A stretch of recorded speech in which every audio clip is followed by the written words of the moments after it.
Hello everyone गोदान मोनसे भिडिअनि गेजेरजों नोंथांमोनखौ गासैखौबो बरायनानै लाग्रोबाय सल'गोफोर ओरैनोथ' नोंथांमोना दायो भिडिअनि टाइटेल आरो थाम्बनेलावथ' नायनानै एसेब्लाबो हमनो हाखादों जानांगौ दे दिनै आं मानि सायाव भिडिअखौ लानानै फैदों।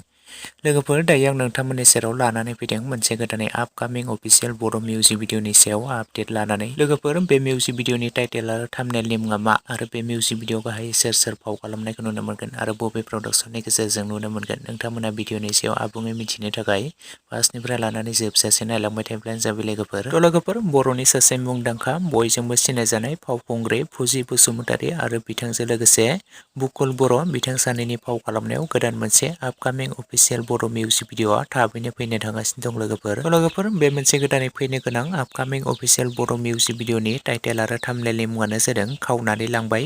ओमफ्राय लोगोफोर बे खावनानै लांबाय आपकामिं अफिसियेल बड' मिउजिक भिडिअनि मेथाइ आरो करिय'ग्राफखौ खालामदों भास्कर डली बिथाङा। लोगोफोर ओमफ्राय बे मोनसे गोदानै फैनो गोनां आपकामिं अफिसियेल बड' मिउजिक भिडिअखौ जों थाबैनो सिबुं प्रडाक्शन प्रेजेन्स चेनेलनि गेजेरजोंनो जों थाबैनो नुनो मोनगोन दि लोगोफोर।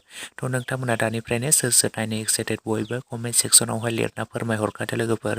ओमफ्राय लोगोफोर बे मोनसे आपकामिं अफिसियेल बड' मिउजिक भिडिअखौ नोंथांमोना नायनानै माबोरै जागोन बायदि मोनदों बयबो कमेन्ट सेक्सनाव लिरना फोरमायहरदो। थ' लोगोफोर लोगोसेनि दासिमनि सर्ट आपडेट भिडिअआ बेखिनियावनो एन्ड थेंक इउ फर वाचिं।